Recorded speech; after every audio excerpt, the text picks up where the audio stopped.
de 0 à 20 ans, j'étais une fille super introvertie, très timide, qui passait mon temps à observer les autres. Donc le monde extérieur, j'étais toujours en retrait face à ce monde extérieur et j'avais beaucoup de mal à aller vers les autres, à me mettre en avant, à discuter. La timidité me bloquait complètement. Effectivement, j'avais une très grande sensibilité, une très grande émotivité et du coup, ce qui m'empêchait d'aller au contact de l'autre, c'était qu'en fait, je ressentais tout de suite mes émotions, mais aussi les émotions des autres personnes, de celles que j'avais en face de moi. Donc du coup, vu que je ne savais pas gérer ce flot émotionnel qui rentrait chez moi et qui me faisait du mal, puisqu'il me mettait dans des états émotionnels très fluctuants, qui me déséquilibraient. L'adolescence également, j'ai en plus de cette timidité, et je me suis assez, je vais dire, recroquevillée sur moi-même avec ce corps qui changeait. Je me suis du coup par la même occasion lancée à fond dans le sport. Donc j'ai développé mes compétences physiques, développé mes aptitudes physiques. Le sport a été pour moi un moyen de vraiment d'exprimer et d'extérioriser tout ce que je pouvais ressentir dans ma journée, dans mes semaines. L'activité physique en fait contribuait réellement à mon équilibre interne. Moi j'ai allié le sport et pour la créativité, je mettais en parallèle la musique. Je suis musicienne depuis que j'ai l'âge de 7 ans. Ça a été mes deux piliers qui ne m'ont jamais quitté depuis l'âge de mes 7 ans. À l'âge de 20 ans, j'arrive en STAPS. Là, pour moi, c'était une évidence de continuer dans le milieu du sport, de pratiquer quotidiennement et en plus d'aller dans l'exploration de qui j'étais par le biais de diverses activités physiques, parce que quand on est en STAPS, on ne pratique pas que son sport ou que ses sports de prédilection, mais on touche vraiment à tous les sports. Et ça, j'aimais beaucoup parce que moi qui suis très curieuse de nature, j'aimais en fait me confronter dans ces différentes activités physiques, mais aussi je me confrontais aussi à mes limites physiques et à mes aptitudes parce que je n'étais pas compétente dans tous les sports. Donc du coup, c'était très challengeant pour moi. Et puis également d'apprendre tout le versant pédagogique parce qu'à la base je me destinais à être enseignante, professeure de PS et donc du coup j'ai appris tout ce qui est didactique et pédagogique, comment on enseigne un contenu, et ça pour moi c'était hyper important parce que depuis toute petite j'ai l'âme d'une enseignante, d'une formatrice et je savais que ça c'était mon chemin, c'était ma voie de prédilection, l'enseignement. Donc je suis un cursus de STAPS et puis à l'issue de mon cursus de STAPS, je me casse la main la veille des écrits du concours d'enseignante. Donc pour être prof de PS, je me casse la main, je vais quand même au concours. J'écris pendant 4 heures, mais au bout de 4 heures, je pense que ma copie était complètement illisible parce que c'était la main droite et j'écris avec un plâtre. Donc je rate de très peu l'admissibilité. Et puis à l'époque, on s'inscrivait toujours au concours d'Instit en même temps que le concours de prof de PS. Donc du coup, c'était 1 mois et demi plus tard, je me suis présentée un peu comme ça. Et puis j'ai eu les écrits, j'ai eu de très très bons résultats à l'écrit, de très bonnes notes. Donc me voilà en train de me projeter sous un nouvel angle. 1 mois et demi plus tard, donc je fais les épreuves pratiques des oraux. Plus les oraux, je les passe. Là au résultat, je n'ai pas le concours, mais par contre je suis sur une liste complémentaire et je suis 3e de la liste complémentaire. À l'époque, la liste complémentaire, c'était on va dire un contingent de personnes qui était gardé par le rectorat. Et si en début d'année scolaire et même au milieu de l'année scolaire, le rectorat avait des gros trous à boucher en termes de personnel, il piochait dans cette liste complémentaire.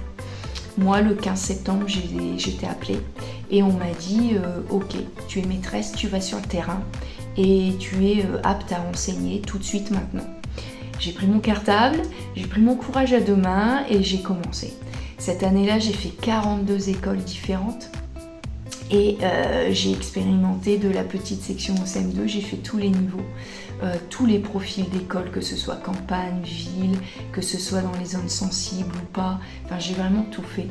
Je me suis formée toute seule, j'ai posé des questions aux collègues sympas, j'ai également expérimenté plein de choses avec les enfants. C'était d'une richesse incroyable parce que j'ai appris le métier comme ça sur le terrain. Et j'ai appris le métier en étant vraiment au contact de mon public, de ma cible, vraiment au contact de mes aptitudes, de mes compétences que j'ai aiguisées, affinées par juste laisser l'erreur en fait, par cette simple méthode. Parce que quand on doit apprendre à lire aux enfants, quand on doit leur apprendre à compter, effectivement il y a des méthodes pédagogiques, mais à un moment donné, on est limité par le petit être qu'on a en face de nous, par son identité, qui il est, par ses compétences, par ses aptitudes.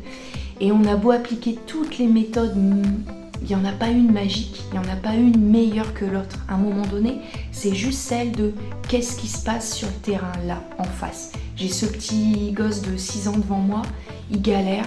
Pour lui, c'est pas une évidence la lecture, il ne trouve pas de sens, il est bloqué parce que il n'a pas confiance en lui, parce qu'il se sous-estime, parce qu'il se dévalorise. Donc comment je fais pour lui apprendre à lire ? Comment je fais ? Et là, j'ai commencé à développer des techniques et des méthodes hyper personnalisées à chacun de mes petits élèves. En fonction de leurs failles, en fonction de leur force également, j'affinais des méthodes. Ça pour moi ça a été d'une richesse incroyable parce que plus je développais donc mes méthodes, plus je développais cette sensibilité à capter ce que l'autre est capable de faire, mais aussi les limites de l'autre. À l'âge de 30 ans, j'ai pris un premier impact, un premier mur, là, direct. À l'issue de ma deuxième grossesse, en fait, j'ai commencé à avoir des douleurs au niveau de la colonne vertébrale. Des douleurs qui commençaient à ne plus me quitter jour et nuit et qui se sont installées mais de façon très progressive et exponentielle. Donc j'ai commencé un parcours, on va dire, médical, où là on m'a orientée de médecin en médecin, d'analyse en analyse, d'examen en examen. Et puis on cherchait ce que j'avais.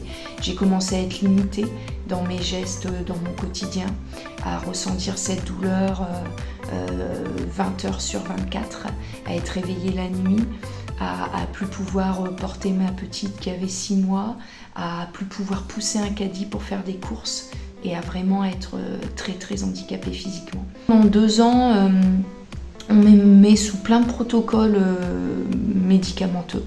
Donc je commence par les protocoles tout gentils, on va dire au début, par des anti-inflammatoires, on teste l'un puis l'autre, et puis ensuite ça ne fait pas effet, donc on passe à la cortisone.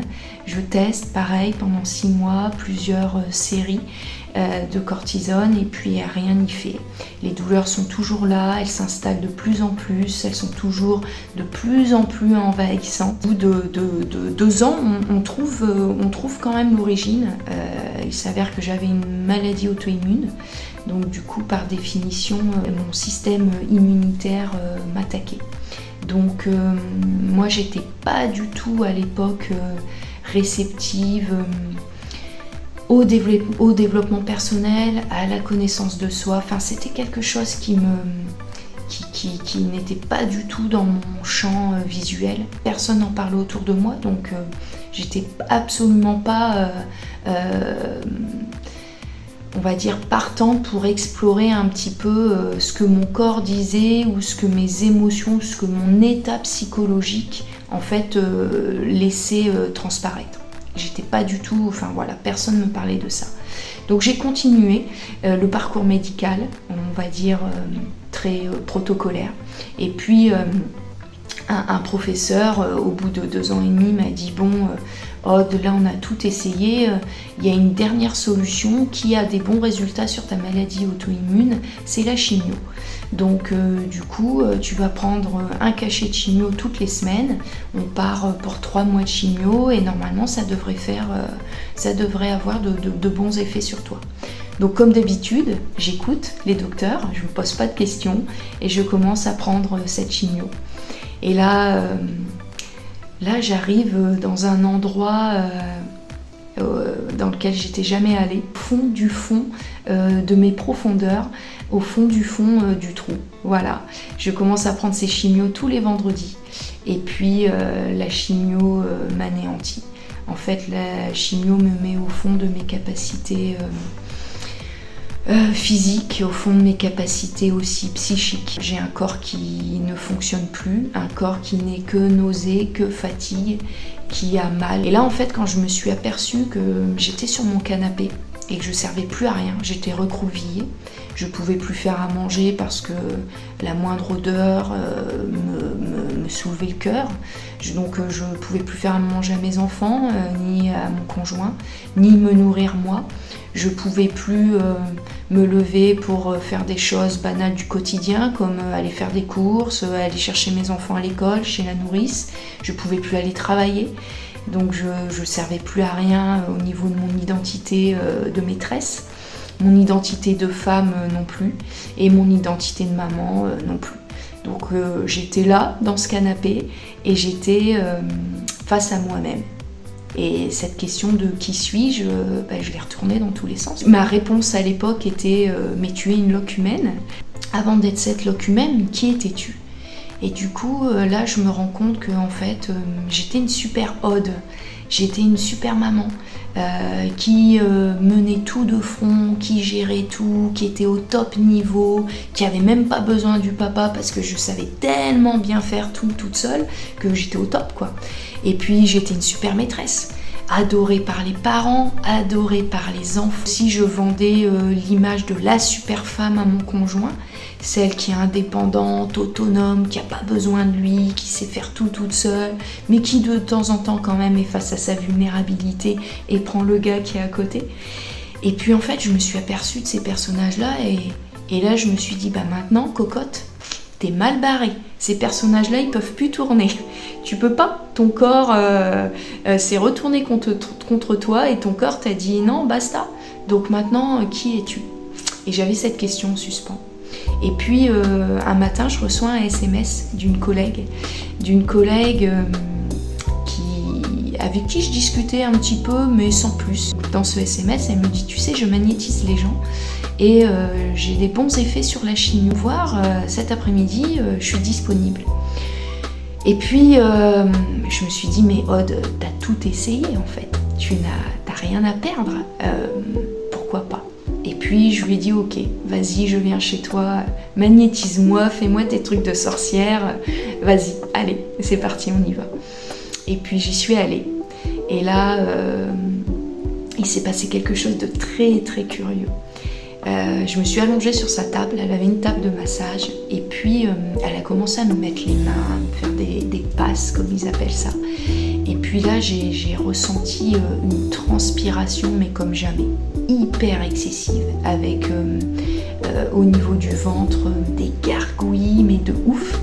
Sa séance a duré 1h30, quasi 2 heures. Elle n'avait jamais fait ça à personne. Et puis je me suis levée de la table et j'étais différente. C'est-à-dire que j'avais plus mes douleurs de dos qui me quittaient. D'habitude, je ne pouvais même pas rester plus de 15 minutes dans la même position allongée. Et là, je suis restée sur le dos, sur sa table, sans ressentir de douleur. Et puis elle avait un miroir là sur le côté là, de sa table. Et puis je me suis regardée et je me suis trouvée différente. Vraiment. Mais alors je ne savais pas, à l'époque, j'ai expliqué ça moi par l'effet placebo. Je me suis dit, mais Aude, elle t'a fait un truc que tu n'avais jamais expérimenté avant, donc c'est ta tête. Voilà, t'as inventé un truc et là en fait t'expérimentes juste ta création. Donc je me suis dit, allez, pourquoi pas. Elle m'a dit, tu sais, il s'est vraiment passé quelque chose de curieux. Elle dit, j'ai vraiment ressenti ça avec personne, c'est très curieux.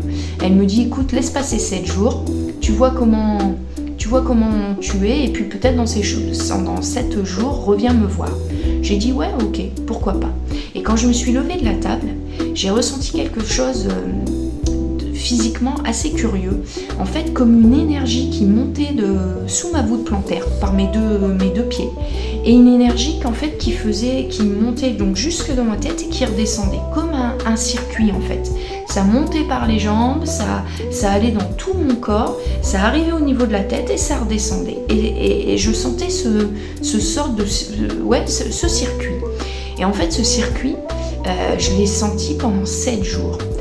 Mais je le sentais du matin au soir, même parfois allongé dans mon lit, je le ressentais.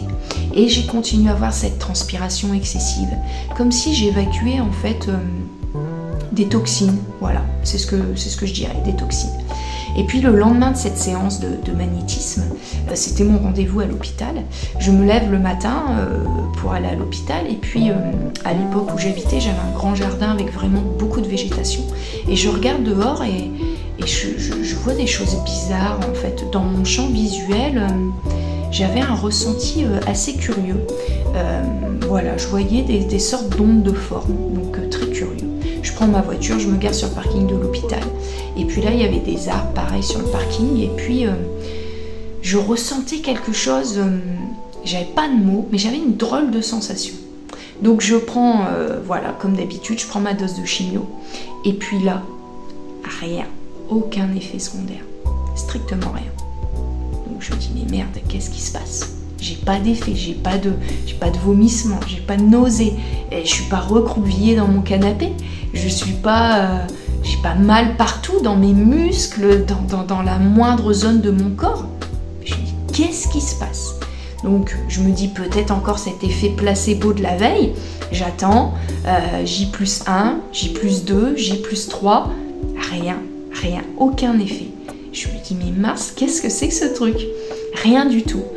Et puis, les jours passent. Au bout de 7 jours, cette collègue me rappelle, me dit « Est-ce que tu veux revenir ?» Donc je lui dis « Bah, moi je me sens bien. » Mais je dis « Est-ce que tu penses qu'il faut que je revienne ?» Elle me dit « Bah, viens. » Je retourne chez elle et elle me réallonge à nouveau sur sa table. Et puis elle me dit « Non, mais j'ai rien besoin de faire. C'est bon, tout est nickel. » Donc je dis « Bon, bah ok. » Elle me dit « Comment ça se passe ?» Je dis « Bah écoute, j'ai pris ma dose de chimio. Pas d'effet secondaire, je suis bien. » Et depuis 7 jours, plus de douleurs, les douleurs de dos avaient disparu. Même pas une petite qui est revenue pendant 5 secondes, rien du tout. Donc je lui dis, écoute, c'est très curieux. Le lendemain, je retournais à l'hôpital. Et là, le professeur m'ausculte, etc. Je lui dis, bah écoutez, j'ai plus de douleur. Ça fait 1 semaine, j'ai pas de douleur. Lui me dit, ah c'est cool, la chimio commence à faire effet, c'est bien, c'est très bien. Je lui dis, par contre, là, pour la dose, je veux que la moitié, s'il vous plaît. Donnez-moi la moitié de la dose. Il dit, non, c'est encore trop tôt, on peut pas faire ça. Je dis, si, vraiment. Et j'ai insisté et il m'a donné la moitié d'une dose. J'ai repris cette moitié de dose. Et là, rien, pas d'effet secondaire. Je ne ressentais pas la chimio. Je n'avais plus ce circuit dans mon corps. Par contre, plus du tout de douleur de dos. Les douleurs ne sont jamais revenues. Donc on arrive à plus 15 jours, là je retourne en consultation avec ce professeur, il me réausculte, je lui dis mais nickel, pas de douleur, je commençais à pouvoir physiquement refaire des choses que je ne faisais plus, etc. C'était cool, c'était ouf. Et là je lui dis par contre, vous voulez pas me refaire une prise de sang, la prise de sang complète où on fait le bilan, etc. Et je dis s'il vous plaît. Et là on refait une prise de sang. Et là ma maladie auto-immune avait disparu de mon sang. Je n'avais plus, c'était plus marqué. Donc du coup, j'ai pris une dernière fois une dose de chimio parce que à l'époque j'écoutais de façon très protocolaire, sans me poser de questions ce que disaient les médecins. J'ai pris une dernière dose et puis la semaine suivante, j'ai dit stop, basta, on arrête. Il voulait pas, mais j'avais tellement depuis 3 semaines plus aucune douleur qu'il m'a fait confiance. Il m'a dit voilà, si vous avez besoin de moi, vous savez où me trouver. Je lui dis ok, merci. La maladie avait disparu de mes analyses de sang et elle n'est plus jamais revenue. Ça a été fini, je n'ai plus jamais eu mal au dos de cette façon-là depuis, ça fait maintenant 11 ans. Me voilà dans on va dire un nouveau monde où ces sensations que j'avais le lendemain et le surlendemain, ces sensations, elles ont commencé en fait à ne plus me quitter. J'avais ces sensations physiques qui était un peu différente de celle que je ressentais enfant. C'est-à-dire qu'enfant, je ressentais beaucoup les émotions des gens. J'avais beaucoup d'intuition sur ce que les gens pouvaient dire, pouvaient faire, pouvaient ressentir. Ça, je le captais. Suite à ce virage, à ce tournant de ma vie, ces sensations que j'avais, elles ont pris aussi une autre tournure. Une tournure complètement différente. Une tournure où, en fait, maintenant, j'arrivais à ressentir aussi mon environnement. J'arrivais à ressentir aussi, je vais dire, le milieu dans lequel j'étais. Donc que ce soit un milieu de nature ou un milieu, une pièce ou un milieu rempli de personnes, je ressentais en fait et je pouvais mettre des mots sur ce que je ressentais. Et je pouvais communiquer avec ce milieu, cet environnement. Voilà. Donc j'ai en fait j'ai développé cette sensibilité-là. J'ai eu un parcours, on va dire, très initiatique, où j'ai rencontré des personnes. Donc du coup, cette collègue, j'avais des milliards de questions à lui poser. Donc du coup, elle m'a nourrie en bouquins. J'ai lu pendant des mois.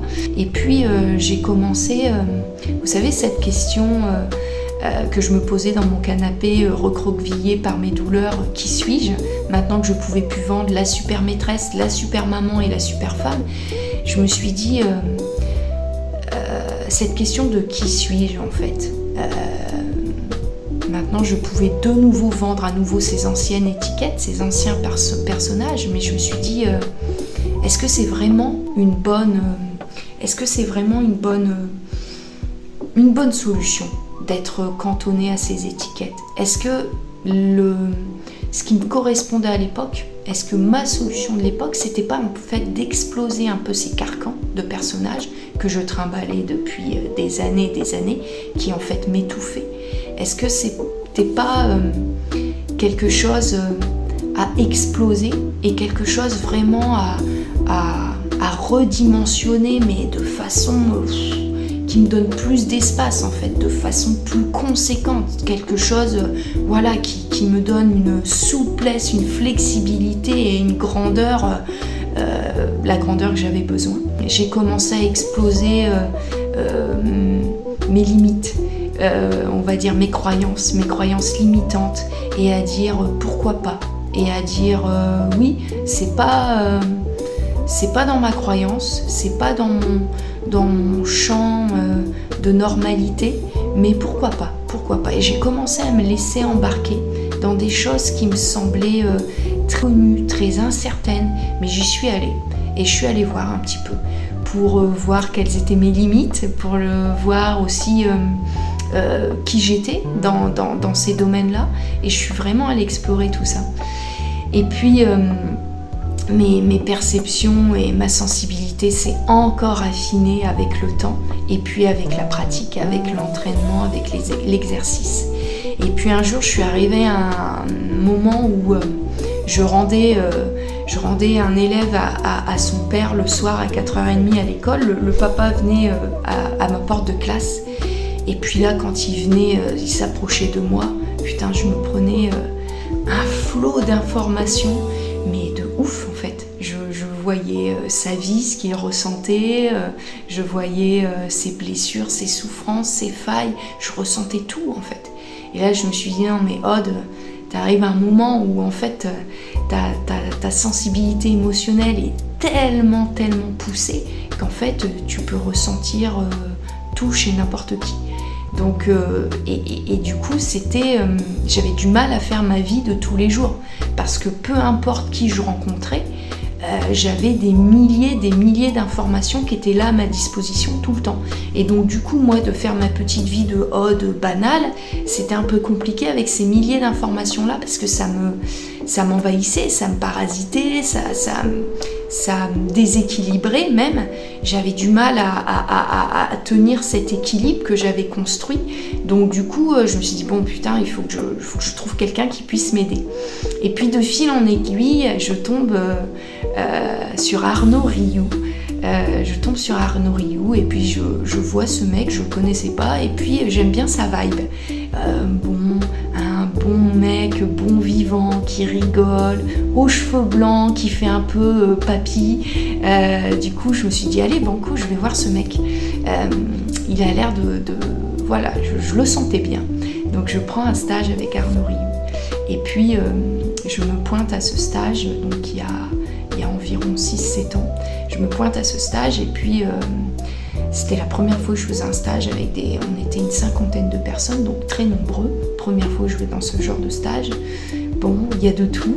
Il y a vraiment tout profil, toute personne, jeune, vieux, homme, femme, vraiment tout profil. C'était hyper riche, très éclectique. Donc du coup, je passe 3 jours. 3 jours dans ce milieu-là, vraiment avec des notions de chamanisme et de notions aussi vraiment de connaissance de soi pure,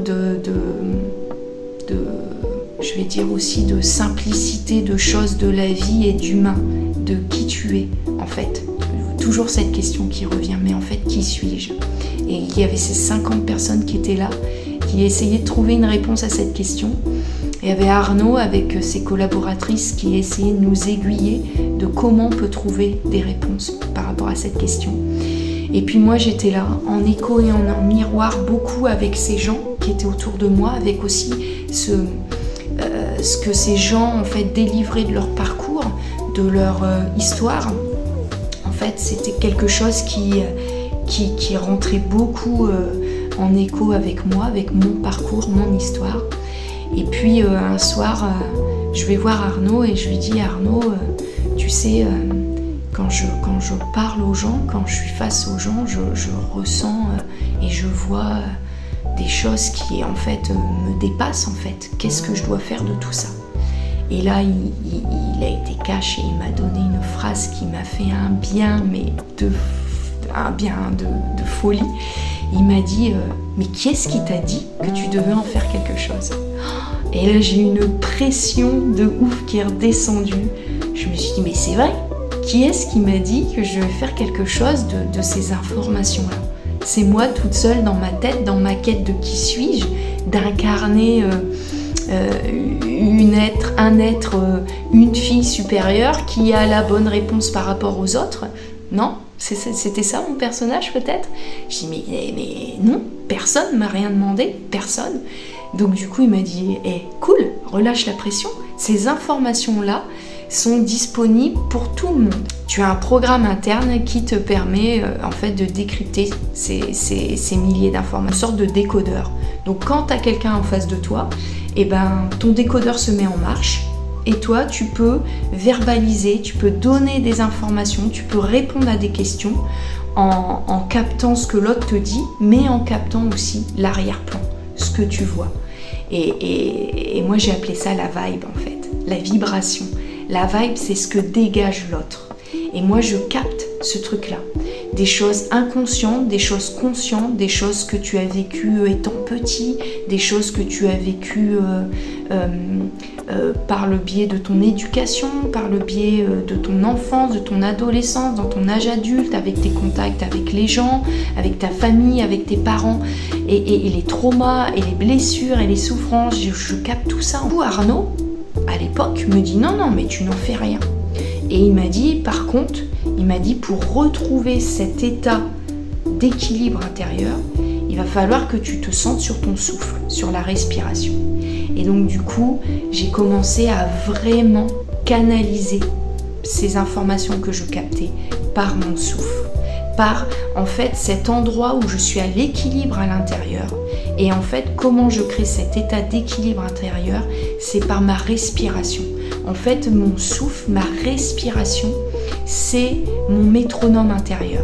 C'est ce qui permet d'être ode, d'être bien dans mes baskets, de capter ce que je capte des autres, de mon environnement, de l'invisible, mais aussi de capter et d'être ode avec toutes mes informations intérieures à moi, de qui je suis moi.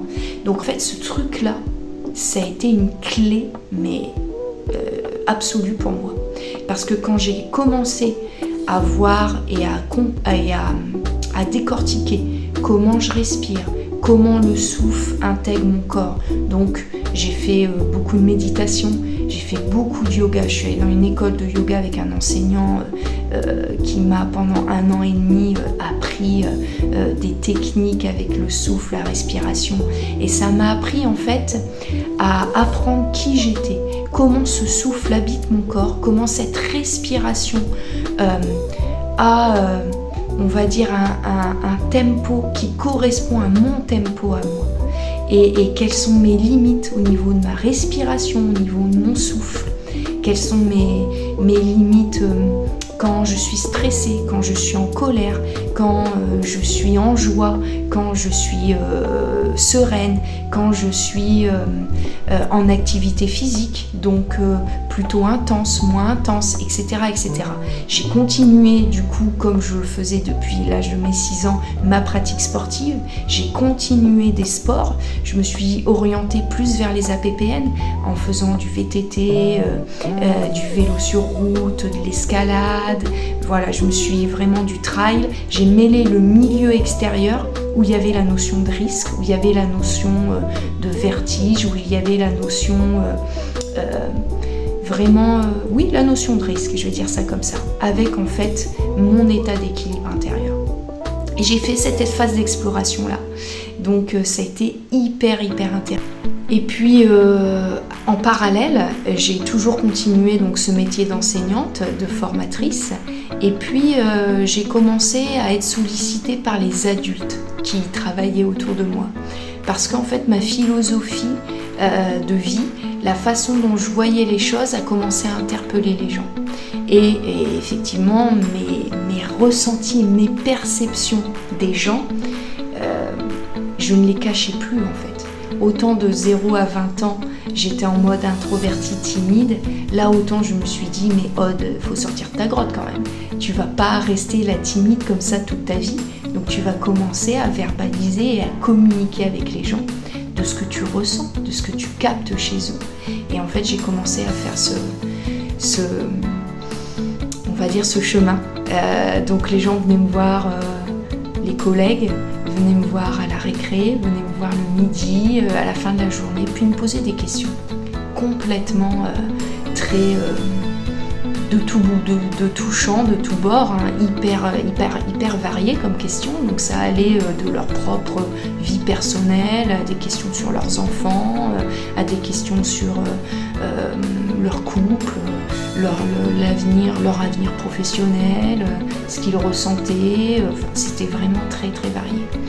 Et puis j'ai commencé du coup à mettre en application ce que je faisais pour moi, à le mettre en application pour les autres. Et puis vous savez, ces méthodes que je développais pour mes petits élèves, ces méthodes très personnalisées, très particulières, pour les aider à développer leurs compétences, pour les aider à acquérir un savoir, et ben en fait ça je l'ai fait pour les adultes. J'ai commencé à le faire pour les adultes.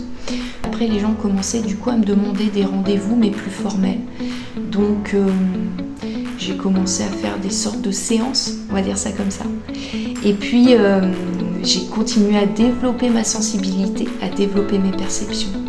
Et puis j'ai de nouveau été limitée parce que en fait je trouvais personne qui percevait et qui pouvait répondre à mes questions, mais dans ma méthodologie, dans ma façon de faire, je trouvais personne qui en fait faisait ce que je faisais et qui du coup pouvait m'expliquer ce que je faisais, qu'est-ce qui se passait au niveau de mon décodeur, comment je fonctionnais, pourquoi je donnais telle réponse, tel mot aux gens, qu'est-ce que ça faisait quand je donnais tel mot aux gens, parce que je voyais qu'il y avait en face des déclics, je voyais qu'en face ça changeait leur vie, je voyais qu'en face il y avait j'ouvrais des leviers en fait, je voyais que ça impulsait du changement, que ça leur donnait vraiment la possibilité de créer quelque chose de nouveau. Mais je n'arrivais pas à expliquer ce qui se passait. Donc du coup j'ai cherché. Et là je suis tombée sur Franck Lobvé. Franck Lobvé qui est on va dire un philosophe, un écrivain, mais qui est aussi quelqu'un qui a une énorme sensibilité. J'ai commencé à l'écouter et puis son approche ressemblait très fortement à la mienne. Donc du coup, j'ai commencé à lire ses bouquins. Et puis là, lui, qui est un grand philosophe, philosophe de sa technique, je vais dire ça comme ça, philosophe du monde extérieur, en fait, a commencé à mettre des mots sur ce que je captais, ce que je percevais. Donc là, ça a commencé à m'intéresser de plus en plus parce que je me suis dit, là, c'est le gars qui peut-être me ressemble beaucoup, ou je lui ressemble, mais en tout cas, il y a beaucoup de points communs entre nous. Et puis, je suis allée à la rencontre de ce mec. Donc, je suis allée à sa rencontre, proposer des masterclass, donc vraiment là avec 100 personnes, donc pas au niveau individuel, mais j'ai commencé à assister à ces masterclass et à voir un petit peu l'étendue de ses capacités, de ce qu'il savait faire avec un groupe de 100 personnes et de ce qu'il savait amener 7 heures par jour pendant 2 jours à ces 100 personnes-là. J'ai trouvé ça très très fort, d'une violence incroyable, mais d'une belle violence justement, autant d'une profondeur et d'une violence qui remue, mais qui te remue les tripes, mais laisse tomber, mais en même temps qui te permet de dégager des leviers et de t'impulser un élan dans ta vie, mais en 2 jours de temps, quoi. Je me suis dit, mais en fait, ce mec, très très fort. Donc du coup, je suis allée à la rencontre de ce mec. J'ai discuté avec lui, j'ai discuté de qui j'étais, toujours cette question, mais qui suis-je en fait? Et puis, il m'a apporté une partie des réponses. Il y a 1 an, lors d'un stage avec lui, j'ai décidé en fait que cette méthode en fait que je construis depuis que je suis toute petite, cette méthode en fait, il fallait que je la mette au grand jour peut-être, il fallait que je la nomme parce que ça fait vraiment partie de ma marque de fabrique en fait. Cette méthode, c'est vraiment Ode, en fait. C'est en partie une réponse à la question qui suis-je, en fait. La méthode, c'est Inside Human. Cette méthode, elle a été affinée par mon parcours à moi, mais aussi par les centaines et centaines d'heures de navigation dans la vibe des gens. Inside Human, c'est ma méthode qui te permet, en fait, d'aller à la rencontre de toi, qui te permet de t'accompagner sur ta quête de réalisation en fonction de tes objectifs, ta quête de réalisation en fonction de tes objectifs de performance, tes objectifs professionnels, tes objectifs personnels, peu importe